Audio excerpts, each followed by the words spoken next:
안녕하세요. 시대 에듀 귀화 면접 심사 사회통합 프로그램 구술시험 문제풀이 시간이 돌아왔습니다. 오늘은 제6장 종합평가 구술형 문제를 살펴보도록 하겠습니다.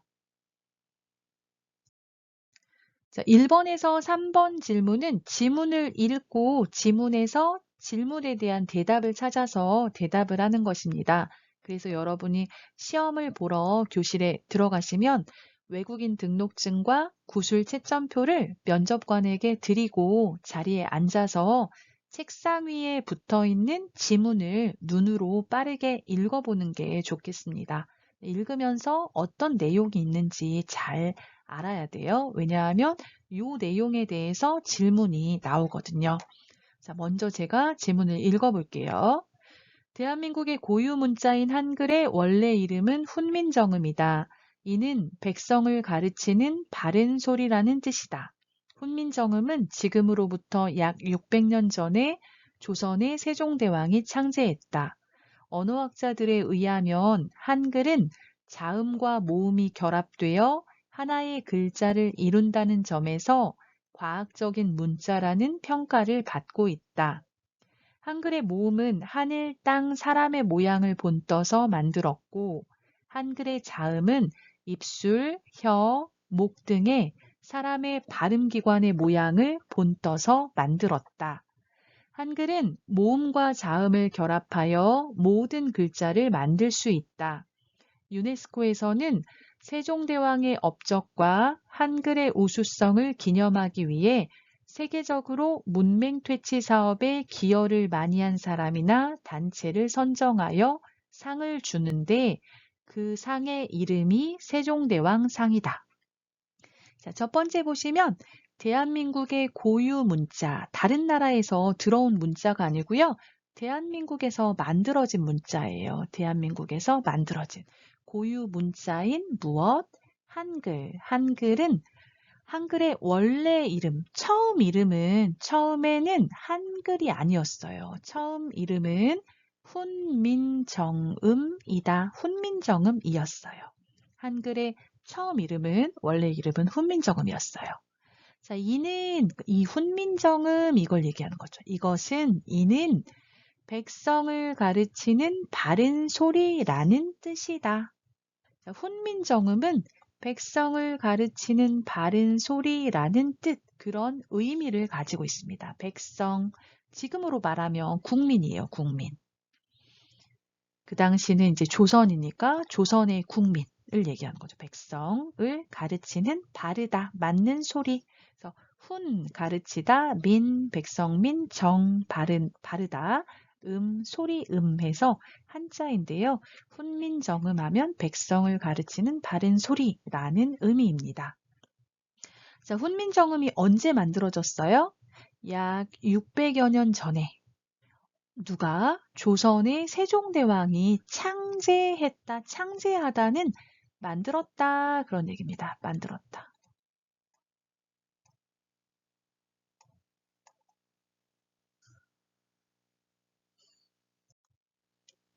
세종대왕이 1446년에 발표를 했어요. 그래서 한 600여 년 전에 만들어진 한국의 고유한 문자이죠. 자, 언어학자들에 의하면 언어를 연구하는 학자들이 뭐라고 했냐면요. 언어학자에 의하면 뭐라고 했냐면요. 한글은 자음과 모음이 결합되어 자음하고 모음을 합쳐서 하나의 글자를 이룬다는 점에서 과학적인 문자다. 이런 평가를 받고 있다. 언어학자들이 이렇게 평가하고 있어요. 한글은 자음과 모음이 결합되어 하나의 글자를 만든다, 이룬다는 점에서 과학적인 문자다. 이렇게 평가하고 있습니다. 자, 그리고 한글의 모음과 자음을 어떻게 만들었는지 나오는데요. 자, 한글의 모음은 옛날 사람들은 하늘이 동그랗다고 생각했대요. 그래서 점으로 표현을 했어요. 하늘. 그리고 땅은 평평하잖아요. 그래서 땅. 그리고 사람이 서 있는 모양을 본떠서 하늘, 땅, 사람의 모양을 비슷하게 만들었다는 거예요. 그래서 모양을 본떠서 만들었고, 모음은 하늘, 땅, 사람의 모양으로 만들었어요. 그리고 한글의 자음은 입술, 혀, 목 등 사람의 소리를 내는 기관, 사람의 발음 기관의 모양을 본떠서 만들었습니다. 입술 모양으로 미음 이렇게 만들고요. 혀의 모양으로 기역, 니은 이런 글자들을 만들었습니다. 자, 한글은 모음과 자음을 결합하여 모든 글자를 만들 수 있다. 자, 유네스코에서는 갑자기 유네스코가 나오네요. 유네스코에서는 세종대왕의 업적과 세종대왕이 한 좋은 일, 큰 일을 말하죠. 업적과 한글의 우수성을 기념하기 위해서 세계적으로 문맹 퇴치 사업에 기여를 많이 한 사람이나 단체를 선정하여 상을 준다. 문맹 퇴치 사업은 글자를 모르는 사람이 없게 하는 사업이에요. 그러니까 어떤 지역에 가서 글자를 가르친다든지 이런 것들을 하는 거죠. 그것에 좋은 일을 많이 한 사람이나 또는 그런 단체에 상을 줘요. 근데 그 상의 이름이 뭐냐면 세종대왕 상이다. 그래서 처음에 보시면 한글의 이름, 그리고 그 이름의 의미, 그다음에 누가 만들었어요? 언어학자들이 어떻게 평가하고 있어요? 모음과 자음은 어떻게 만들었어요? 그리고 마지막에 세종대왕 상에 대해서 이야기하고 있습니다. 자, 그러면 우리 문제를 한번 살펴볼까요? 자, 1번에 1번. 한글이 처음 만들어졌을 때의 이름은 무엇이고 그 의미는 무엇입니까? 자, 한글이 처음 만들어졌을 때의 이름 하면 원래 이름을 말하는 거죠. 한글의 처음 이름, 원래 이름을 말하죠. 원래 이름이 뭐였어요? 원래 이름은 첫 줄에 나왔죠. 대한민국의 고유 문자인 한글의 원래 이름은 무엇이다? 훈민정음이다 말했어요. 자, 그 의미는 무엇입니까? 자, 이름의 의미, 이름의 뜻이 무엇입니까? 물어보는 거죠. 뭐예요? 이는 백성을 가르치는 바른 소리라는 뜻이다. 의미가 바로 다음에 나옵니다. 자, 그럼 이 두 문장을 연결해서 대답을 만들면 되겠죠? 한글은 훈민정음이라는 이름으로 만들어졌으며 훈민정음은 백성을 가르치는 바른 소리라는 뜻을 가지고 있습니다. 이렇게 말하면 되겠네요. 자, 그럼 1번에 2번 문제를 볼게요. 우리가 시험을 볼 때 학생도 2명, 면접관도 2명이거든요. 그래서 1번은 A 학생에게 질문을 하고 2번은 B 학생에게 질문을 하고 이렇게 이제 질문을 하게 됩니다. 자, 2번. 언어학자들은 한글을 어떻게 평가하고 있습니까? 자, 두 번째 줄부터 나왔어요. 언어학자들에 의하면 뭐라고 했어요? 한글은 자음과 모음이 결합되어 하나의 글자를 이룬다는 점에서 과학적인 문자라는 평가를 받고 있다. 이렇게 말했죠. 자, 정리해보면 언어학자들은 한글을 자음과 모음이 결합되어 하나의 글자를 이룬다는 점에서 과학적인 문자라고 평가하고 있습니다. 이렇게 대답하면 되겠습니다. 이렇게 문장을 만드는 게 어렵다면 그냥 본문에 있는 내용을 가지고 대답을 하셔도 돼요. 언어학자들에 의하면 한글은 자음과 모음이 결합되어 하나의 글자를 이룬다는 점에서 과학적인 문자라는 평가를 받고 있습니다. 이렇게 대답하셔도 좋습니다. 자, 2번. 모음과 자음은 어떻게 만들어졌습니까? 모음과 자음의 이제 구성 원리를 물어보는데요. 중간에 나와 있죠? 자, 한글의 모음은 어떻게 만들었어요? 하늘, 땅, 사람의 모양을 본떠서 만들었고, 한글의 자음은 무엇을 본떠서 만들었어요? 입술, 혀, 목 등의 사람의 발음기관의 모양을 본떠서 만들었다. 이렇게 말했죠. 이 부분을 이야기하면 되겠습니다. 자, 모음은 하늘과 땅, 사람의 모양을 본떠서 만들어졌고, 자음은 입술, 혀, 목과 같은 사람의 발음기관의 모양을 본떠서 만들어졌습니다. 이렇게 말하면 되겠습니다. 자, 2번. 세종대왕상은 어떤 상입니까? 자, 세종대왕상에 대해서 설명해 보라고 이제 질문을 했어요. 이거 마지막에 나왔죠. 세종대왕상이다. 자, 무엇이 세종대왕상이에요? 어디에서? 유네스코에서 세종대왕의 업적과 한글의 우수성을 기념하기 위해서 세계적으로 문맹퇴치 사업에 기여를 많이 한 사람이나 단체를 선정하여 상을 준다. 이 상이 세종대왕상이다 말했죠. 자, 볼까요? 유네스코에서 세종대왕의 업적과 한글의 우수성을 기념하기 위해서 문맹퇴치 사업에 기여를 많이 한 사람이나 단체를 선정하여 주는 상입니다. 이렇게 대답하시면 되겠습니다. 자, 1번과 2번 질문이 지문에서 알맞은 대답을 찾아서 대답을 하는 문제라고 하면 3번 같은 경우는 여러분 고향에서는 어떻습니까? 하고 같은 주제에 대해서 여러분 고향은 어떤지를 물어보는 질문이 많이 나오게 됩니다.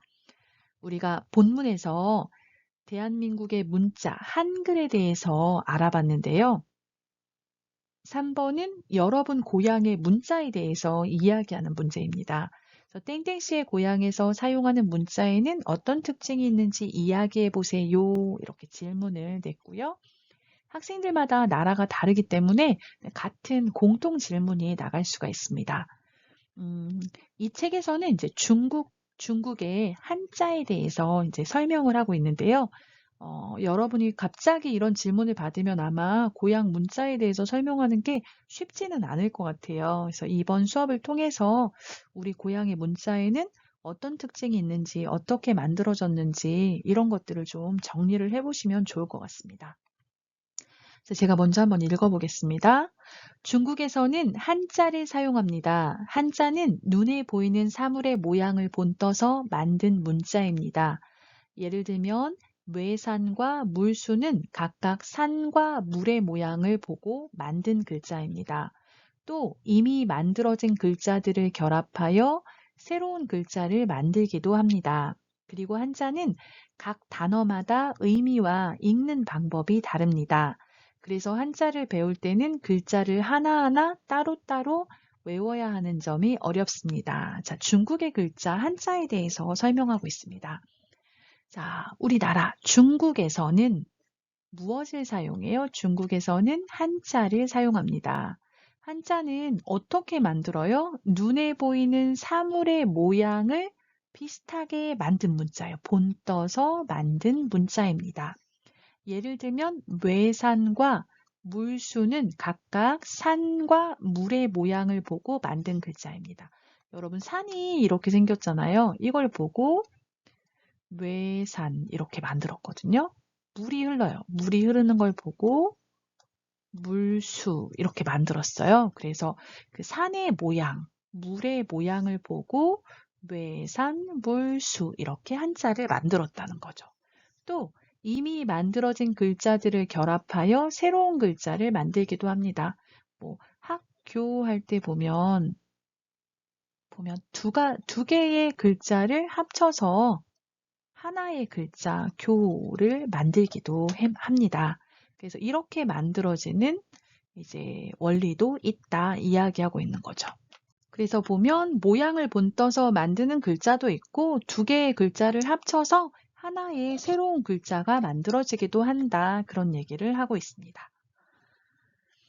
자, 그리고 한자는 각 단어마다 의미와 읽는 방법이 다릅니다. 여기서 보면 이거는 의미는 뇌, 읽을 때는 산, 의미는 물, 읽을 때는 수, 뭐 이렇게 하는 거죠. 학교, 교인데요. 그래서 의미가 있고 읽는 방법이 있다는 거죠. 자, 그래서 한자를 배울 때는 글자를 하나하나 따로따로 외워야 하는 점이 어렵습니다. 글자가 다 있기 때문에 각각 기억해야 되는 거죠. 그래서 어려울 수 있겠습니다.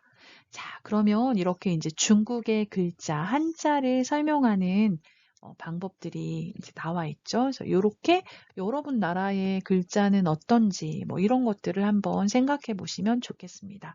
어떻게 만들어졌고 또 그 글자의 특징은 무엇이고 이런 것들을 이야기하면 되겠죠. 자, 그러면 4번으로 넘어가 보겠습니다. 자, 4번. 한국은 1960년대부터 산업화가 진행되면서 농촌 인구가 도시로 많이 이동했습니다. 1. 이렇게 도시화 현상이 일어나면서 도시에 나타나는 문제에는 어떤 것들이 있는지, 이 문제를 해결하기 위해 정부가 어떤 노력을 하고 있는지 말해보세요. 1960년대부터 산업화가 진행이 되었어요. 그래서 한국에 공장도 많이 만들어지고 여러 회사들도 많이 만들어졌죠. 그래서 그 전에는 농사를 짓는 사람이 많았는데 이 60년대부터 젊은 사람들이 도시로 이사를 가서 취업을 해서 일을 하는 경우가 많아지면서 농촌 인구가 농촌에 사는 사람들이 도시로 많이 이동을 해서 도시가 많이 커지기 시작합니다. 도시에 사람들이 모이기 시작하면서 도시가 점점 커지는 도시화 현상이 일어났는데요. 이렇게 되면서 도시에 나타나는 문제들이 있습니다. 도시 문제가 있고요. 이 도시 문제에는 어떤 것이 있고 이 문제를 해결하기 위해서 정부가 어떤 노력을 하고 있는지 그 해결 방법 뭐 이런 것들을 한번 살펴봐야 되는 거죠. 자, 한번 볼까요?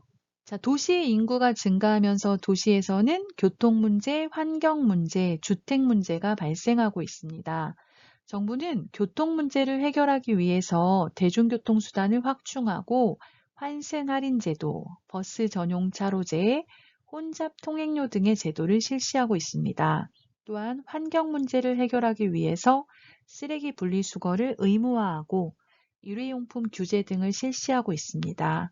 주택 부족 문제와 낡은 주택으로 인한 문제를 해결하기 위해서 신도시를 건설하고 공공임대주택을 보급하며 도시 재개발 사업을 추진하는 등 여러 가지 노력을 하고 있습니다. 자, 먼저 문제에 대해서 말해야 돼요. 그래서 문제로는 뭐가 있어요? 첫 번째가 교통 문제, 두 번째가 환경 문제, 세 번째가 주택 문제가 발생한다. 사람이 많이 모여 살다 보니까 교통체증도 있고 주차장도 부족하고 그리고 이런 교통 문제가 발생하죠. 그리고 또 여러 사람이 모여 살기 때문에 환경 문제가 발생해요. 물도 많이 사용하고 뭐 수질 오염이라든지 또는 쓰레기 문제 또는 그 자동차가 많아서 공기가 오염되는 뭐 대기 오염 문제 등 이런 문제가 발생하고요. 기본적으로 사람이 많이 모여 살기 때문에 주택이 부족한 문제가 발생할 수밖에 없습니다. 그래서 문제가 세 가지가 있다. 교통 문제, 환경 문제, 주택 문제가 있다 이야기를 하고요. 이것을 해결하기 위해서 정부가 어떤 노력을 하고 있는지 말해보면 되겠죠. 정부는 교통 문제를 해결하기 위해서 첫 번째, 대중교통 수단을 확충하고 버스나 지하철을 점점 늘리고 있어요. 더 많이 만들고 있죠. 그리고 환승 할인 제도, 버스에서 버스로, 버스에서 지하철로 갈아탈 때 할인을 해주고 있습니다. 그리고 버스 전용 차로제, 버스만 다니는 도로가 있어요. 그래서 버스를 타면 자가용보다 더 빨리 움직일 수가 있죠. 혼잡 통행료는 길이 많이 막히는 그런 길들이 있어요. 혼잡한 그 길을 지나갈 때 통행료를 받도록 하는 제도입니다. 그래서 이런 제도를 실시하고 있습니다. 해서 교통 문제에 대해서 얘기를 하고요. 두 번째, 이제 환경 문제를 해결하기 위해서 두 번째는 환경 문제죠. 환경 문제를 해결하기 위해서 무엇을 하고 있어요? 쓰레기 분리수거를 의무화하고 있습니다. 쓰레기를 나누어서 버려야 돼요. 재활용 쓰레기 따로, 일반 쓰레기, 음식물 쓰레기 따로따로 버리도록 하고 있죠. 이걸 지키지 않으면 한 20만 원 정도의 과태료를 물 수가 있습니다. 자, 그리고 일회용품 규제, 일회용품을 사용하지 않도록 이제 규제하고 있죠. 그래서 비닐봉투 같은 거 마트에서 사용할 수 없잖아요. 예, 그런 것들이 있습니다. 자, 세 번째는 주택 부족 문제, 주택이 부족해요. 주택 문제죠. 그리고 낡은 주택으로 인한 문제를 해결하기 위해서 이제 서울이 꽤 오랫동안 사람들이 많이 살았어요. 그래서 오래된 주택들도 있습니다. 그래서 주택이 부족한 문제 또는 낡은 주택으로 인한 문제를 해결하기 위해서 나라에서 뭘 해요? 가까운 곳에 신도시를 건설하고 있죠. 새로운 도시를 건설해서 회사나 학교는 서울에서 다니지만 신도시에서 잠을 자고 이렇게 출퇴근을 할 수 있는 거리에 신도시를 만들어서 주택 문제를 해결하고 있습니다. 그리고 공공임대주택을 보급하며 국가에서 싸게 전세나 월세로 주택을 보급하는 거예요. 그래서 이런 것들을 하고 있고요. 그리고 이제 낡은 주택이 있는 곳은 도시 재개발 사업을 추진해서 도시가 좀 더 이렇게 깨끗해지도록, 좀 새로워지도록 변화를 주고 있습니다. 그래서 이런 것들을 해서 여러 가지 노력을 하고 있다. 이렇게 이야기하면 되겠습니다. 그래서 도시 문제하면 교통 문제, 환경 문제, 주택 문제가 있고 이것을 해결하기 위해서 이런 제도들을 시행하고 있다. 이렇게 대답하시면 되겠습니다. 여러분 좀 기억하고 계셔야 될 것 같아요. 예. 자, 도시 문제가 있으면 농촌 문제도 있어요. 항상 같이 나오거든요. 자, 이번은 도시로 인구가 집중되면서 농촌에서 나타나는 문제에는 어떤 것들이 있는지, 이런 문제를 해결하기 위해 정부가 어떤 노력을 하고 있는지 말해보세요. 입니다. 그래서 농촌에서 나타나는 농촌의 문제, 그리고 그 문제를 해결하기 위해서 정부가 어떤 노력을 하고 있는지 말해보는 거죠. 자, 제가 한번 읽어보겠습니다. 학업이나 취업으로 인해 많은 젊은이들이 도시로 이동하면서 농촌의 청년 인구가 줄면서 노인 인구의 비율이 높아졌습니다. 그래서 농촌은 농사를 지을 일손과 노인들을 돌볼 인력이 부족해졌습니다. 또한 편의시설과 대중교통, 의료시설, 교육시설, 문화시설 부족과 같은 문제도 있습니다. 이러한 문제를 해결하기 위해서 농촌의 지방자치단체에서는 귀농을 하려는 사람들을 지원하고 있습니다. 또한 농촌의 생산성을 높이기 위해 새로운 기술이나 품종을 개발하고 농업의 기계화와 자동화에 힘쓰고 있습니다. 그리고 농촌의 마을회관이나 폐교를 개조하여 문화시설로 바꾸거나 의료시설도 늘리고 있습니다. 또한 인터넷 교육, 정보화 교육 등을 실시하여 농촌의 생활이 편리해질 수 있도록 힘쓰고 있습니다. 자, 농촌에 어떤 문제가 있는지 먼저 이야기해야 되겠어요. 농촌의 특징을 보시면 이제 좋은 학교에 가기 위해서, 학업을 위해서 또는 좋은 회사에 취업하기 위해서 취업으로 인해서 많은 젊은 사람들이 농촌을 떠나요. 어디로 가냐면 도시로 이동을 하죠. 그래서 농촌에는 청년들이 적어요. 누가 많아요? 청년 인구가 줄면서 노인 인구의 비율이 높아졌습니다. 할머니, 할아버지들이 많이 사세요. 자, 그래서 농촌의 첫 번째 문제하면 농사를 지을 일손이 부족해요. 사람이 부족해요. 노동력이 부족한 거죠.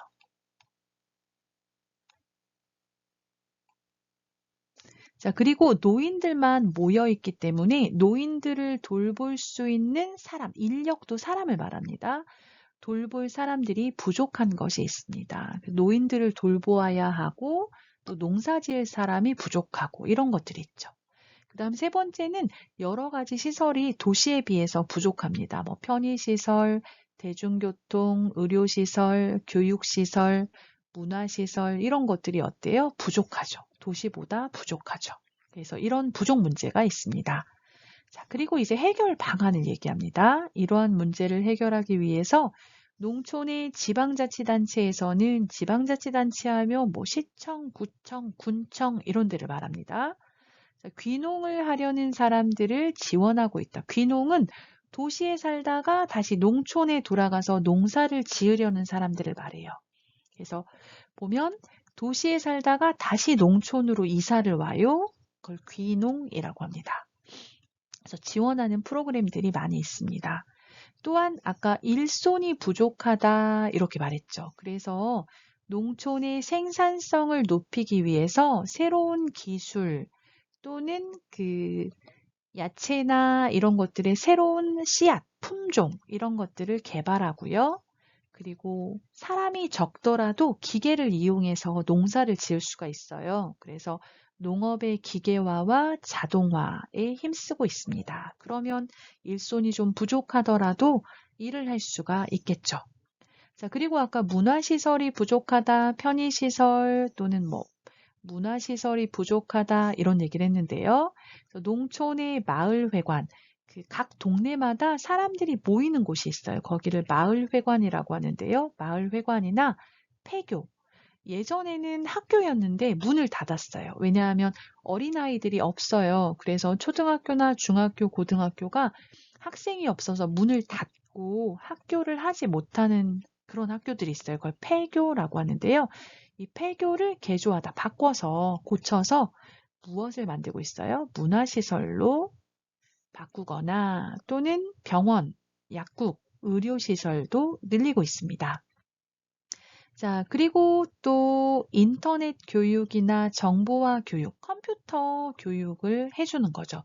이런 것들을 실시해서 농촌의 생활이 편리해질 수 있도록 힘쓰고 있습니다. 해서 문제와 해결 방법에 대해서 이야기하시면 되겠습니다.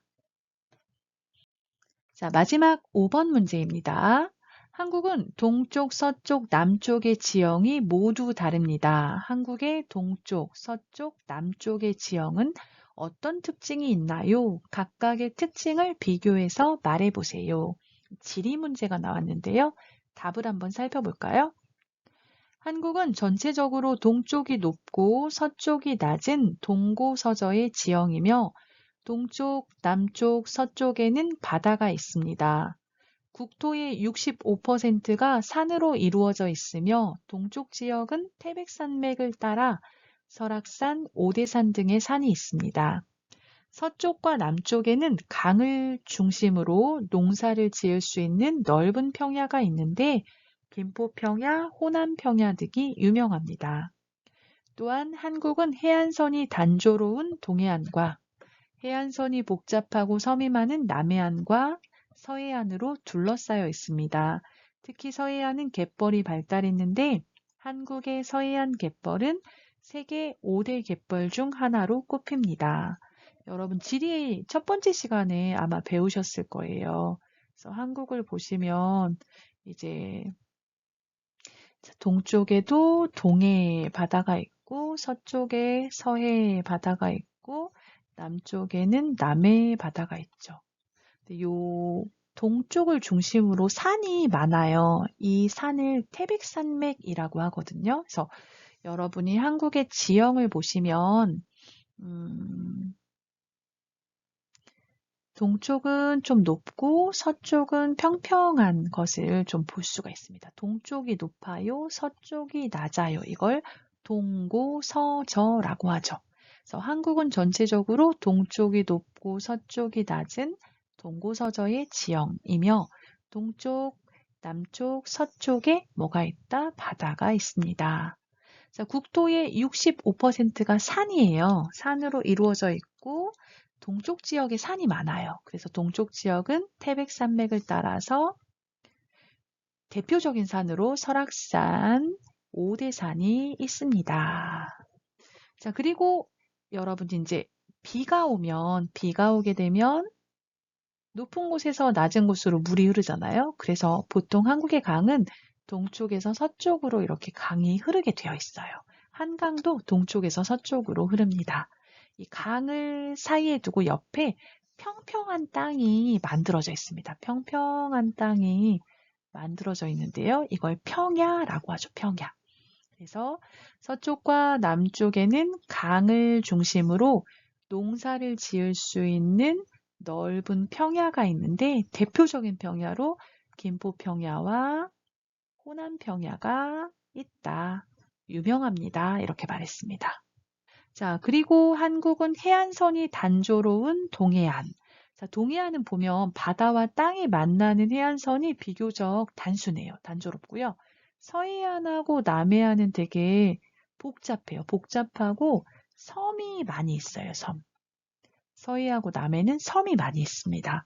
그래서 한국은 해안선이 단조로운 동해안과 남해안선이 복잡하고 섬이 많은 남해안과 서해안으로 둘러싸여 있다. 이렇게 말하고 있네요. 특히 서해의 갯벌, 동해는 모래사장이 있죠. 모래. 그래서 바다가 깨끗하고 모래사장이 펼쳐져 있고요. 서해하고 남해는 갯벌이 있습니다. 갯벌에서 조개도 살고 여러 가지 생물들이 사는 곳이죠. 자, 이 서해안의 갯벌은 유명해요. 그래서 세계 5대 갯벌 중에 하나로 꼽힐 정도로 이제 가치가 있다. 이렇게 책에서 설명하고 있습니다. 그래서 그 책에서 공부했던 내용을 그대로 설명하시면 되겠습니다. 자, 2번 볼까요? 제주도는 한국에서 가장 크고 유명한 섬입니다. 그래서 여행을 오는 관광객들이 많습니다. 제주도에 대해서 아는 대로 말해보세요. 한국의 섬 중에 가장 큰 섬이죠. 자, 어떻게 대답했는지 한번 살펴봅시다. 제주도는 한국의 남쪽에 위치하고 있으며 한국에서 가장 크고 유명한 섬입니다. 제주도는 화산섬으로 경치가 아름답고 희귀한 동식물도 많이 살고 있습니다. 제주도는 이러한 자연적 생태적인 가치를 인정받아 세계 자연유산으로 등재되었습니다. 제주도의 중앙에는 한국에서 가장 높은 산인 한라산이 자리 잡고 있으며 따뜻한 날씨와 아름다운 자연환경 때문에 한국을 대표하는 관광지가 되었습니다. 또한 제주도는 외국인이 비자 없이 방문할 수 있는 특별자치도로 지정되어 있어서 한국 사람들뿐만 아니라 외국인에게도 여행지로 많은 사랑을 받고 있습니다. 자, 여러분이 제주도에 대해서 알고 있는 것들을 설명하시면 될 것 같아요. 그래서 여기서 보시면 위치가 한국의 남쪽에 있다 해서 제주도는 한국의 남쪽에 위치하고 있으며 어떤 섬이다? 한국에서 가장 크고 유명한 섬입니다. 말했어요. 자, 제주도는 화산이 폭발해서 만들어진 화산섬이에요. 그래서 제주도에 가보시면 까만색 돌, 현무암을 쉽게 볼 수가 있습니다. 그래서 이런 얘기를 하셔도 좋을 것 같아요. 화산섬으로 경치가 아름답고 보통 한국의 지형과는 좀 다르죠. 희귀한, 다른 곳에서는 볼 수 없는 특별한 어떤 이런 동물이나 식물들이 있다. 이런 얘기를 하시면 되겠습니다. 그리고 제주도가 유네스코에서 세계 자연유산으로 선정이 되었어요. 그래서 그 이야기를 하시면 될 것 같아요. 제주도는 이러한 자연적 생태적인 가치를 인정받아 세계 자연유산으로 등재되었습니다. 선택되었다 그런 얘기예요. 그래서 유네스코 그 세계 자연유산에 이름이 올라갔다 이런 얘기죠. 자, 제주도의 중앙에는 가운데 뭐가 있어요? 한라산이 있죠. 한라산. 자, 한라산은 한국에서 가장 높은 산이에요. 한국에서 가장 높은 산인 한라산이 자리 잡고 있으며 가장 남쪽에 있기 때문에 날씨가 따뜻해요. 따뜻한 날씨와 아름다운 자연 환경 때문에 한국을 대표하는 관광지가 되었습니다. 또한 제주도는 외국인이 비자 없이 방문할 수 있는 특별자치도로 지정이 되어 있어서 한국 사람들뿐만 아니라 외국인에게도 여행지로 많은 사랑을 받고 있습니다. 이렇게 얘기하시면 되겠습니다. 또 여기다가 여러분이 기억이 나시면 제주도는 세 가지가 많은 섬이라고 해요. 그래서 삼다도다 얘기하는데요. 제주도는 삼다도 다 뭐 이런 이야기들을 하셔도 괜찮을 것 같아요. 세 가지가 많은 섬이라고 합니다. 섬이기 때문에 바람이 많이 불고요. 바람. 그리고 아까 화산이 폭발해서 만들어진 화산섬이라고 했어요. 그래서 돌이 많아요. 돌이 많고 세 번째는 여자가 많다. 여자가 많은 이유는 예전에는 남자들이 배를 타고 나가서 물고기를 잡고 했는데 그러다가 뭐 태풍에 휩쓸리거나 이러면서 바다에서 죽는 경우가 많이 있었다고 해요. 그래서 남자들이 바다에 나가서 많이 죽고 여자들이 많이 남아서 여자가 많은 섬이었다고 합니다. 그래서 제주도는 삼다도라고 불리는데 이건 뭐냐면 바람, 돌, 여자가 많은 섬이다 이런 뜻입니다. 그래서 이런 내용들도 추가해서 이야기하셔도 좋을 것 같습니다. 오늘은 종합평가 첫 번째 구술형 문제를 같이 살펴보았습니다. 여러분 종합평가 준비에 도움이 되었다면 좋아요와 구독 눌러주시고요. 저는 다음에 또 2회 문제를 준비해서 여러분을 찾아뵙도록 하겠습니다. 오늘도 끝까지 들어주셔서 감사합니다.